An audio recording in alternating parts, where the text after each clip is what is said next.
Okay, thank you for coming to my identity theft workshop. My name is Shannon Smith, and I'm here today to educate you really quickly on some of the ways that you can protect yourself and your family. So today I have some helpers here that are watching, some attendees here that are watching the program. Can you say your names, please? Christy Orman. Carol Gagnon. And we have a couple others that we're expecting that should be here shortly. They're just going to slip in. Okay, so have either one of you been violated with identity theft before? Oh, yes. Yes. Okay, Not yet. yeah, you're lucky. About 10 years ago, my husband and I had about $1,500 taken out of our checking account, and it went mysteriously somewhere to Mexico. So we started doing some research, and of course the bank was nice enough to refund us those funds while they traced the criminal. But ever since then, we've been very, very proactive on taking care of ourselves and watching out for our kids and everything, because they're stealing not only our identities, but they're really focusing on senior citizens and your kids. Because now our kids have to have Social Security numbers, and we didn't have to have one until we went to work. So I'm going to start our show, and if you have any questions, please holler. Okay, some identity theft facts. Over 245 million American identities have been reported lost or stolen since 2005. 400 dead people opened bank accounts last year, according to AARP. The Internal Revenue Service says that trafficking the financial data surpasses that of drug trafficking nowadays. It's poised to increase over 20% over the next 2 years. And as you all know, it takes a while to accumulate all the data. So if you're looking at the dates on this, it's because it takes about 3 to 4 years to pull all the data together to get all the information as to what's going on. So if you're thinking that this was bad then, can you imagine what it is now? Our current average is 27,000 identity theft victims every day.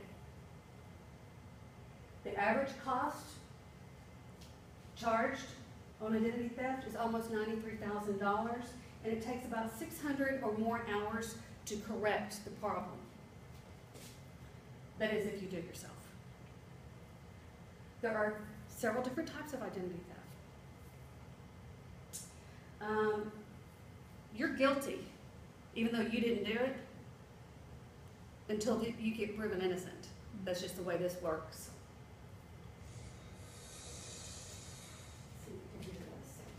Every time Stancy Nesby looks in the rearview mirror, she can't help but wonder if she's about to be pulled over.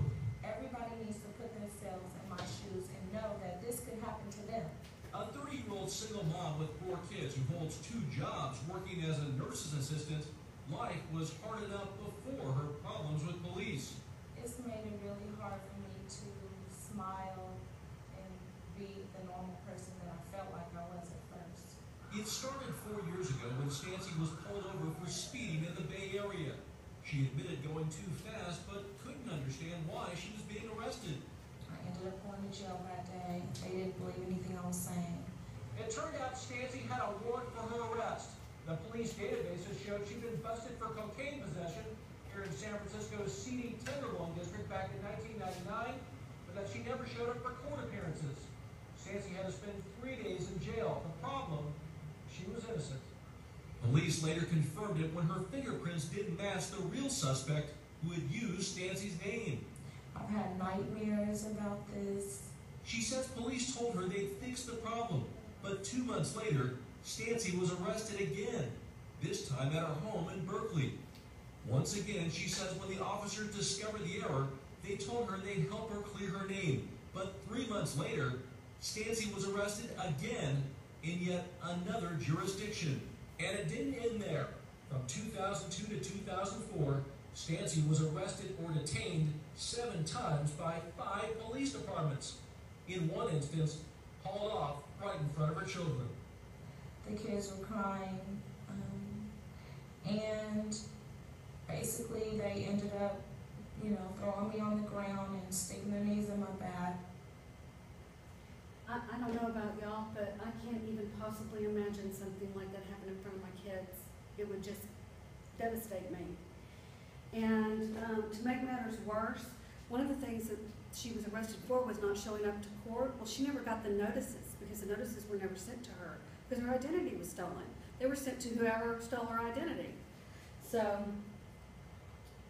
there are 5 different common types of identity theft. We've got character and criminal, we've got Social Security and IRS, we have medical, financial, and your driver's license. Now you're looking like, I don't understand. Okay, well, let's see a couple more videos and then we'll go into this in a little more detail. Audra Schmier has been a stay-at-home mom for 6 years. Now that her son's in school, she wants to return to work, so she applied to a temp agency. They called me 3 or 4 hours later and said, Mrs. Schmier, I don't understand why you're applying. You already work here. At a big tech company, a similar experience. Here's my driver's license, my passport, my social security card. I gave them everything.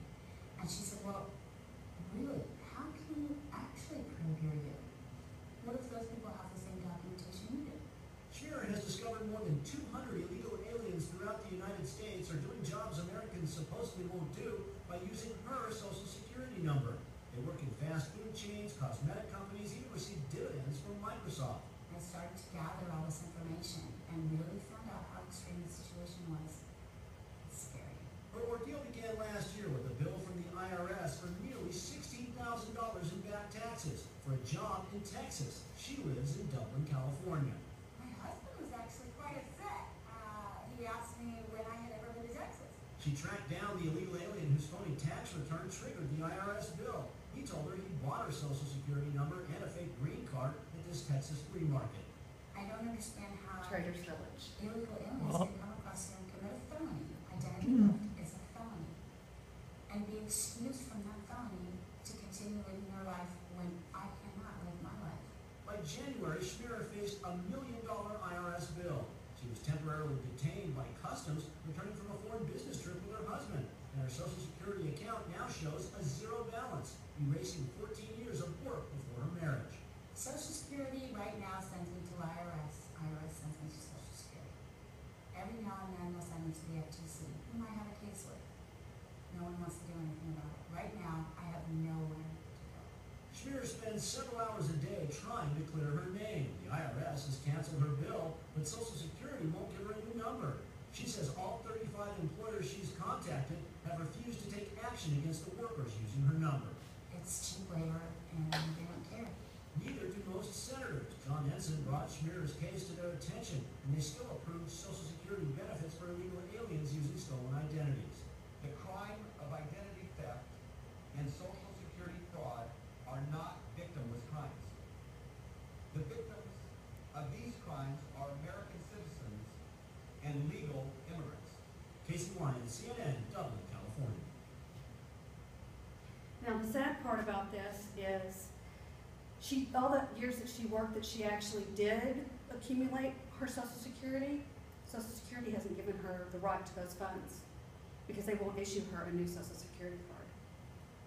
They have no way of officially determining what amount of money she actually put in and what the illegal immigrants put in.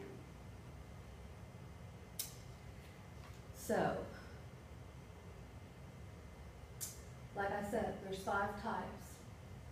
Let's go on to the next one. I believe it's called medical. I was absolutely floored. You just would never imagine in a million years that something could happen like this. Several months ago, Anne-Marie Sachs got an alarming phone call. Her newborn baby had just tested positive for illegal drugs. Problem is, Anne-Marie hasn't given birth in years. As much as I denied it, they just kept insisting that yes, I was the mother of this child, there was nothing that I could say to get out of it. To make matters worse, authorities showed up at her door the next day, calling her an unfit mother and threatening to take away all 4 of her kids. When you know you're innocent and you didn't do anything wrong, it just absolutely, I was in tears, I was a wreck. Turns out, Anne-Marie was the victim of medical ID theft. Someone had stolen her driver's license, walked into a hospital, and had a baby, leaving Anne-Marie with a $10,000 bill and a fight to clear her name. So you think it's a big problem? It's a huge problem. Chris Dorn is a fraud expert with Ingenix, a company that tracks medical ID theft cases. He says victims have more worries than just fraudulent doctor bills. Your medical records can also be altered, with the crook's information substituted for your own. Inadvertently, your blood type can be changed, your medications that you're on that can be changed, your underlying medical conditions can be changed. Which can be life-threatening. Certainly. That's a scary thought. It is.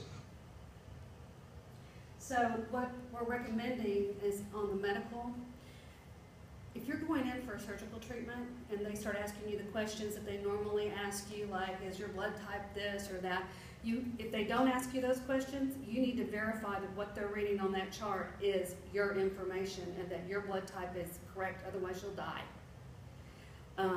It's happened. It's not an okay thing. People are going in and having surgeries, and those medical records are going on to yours.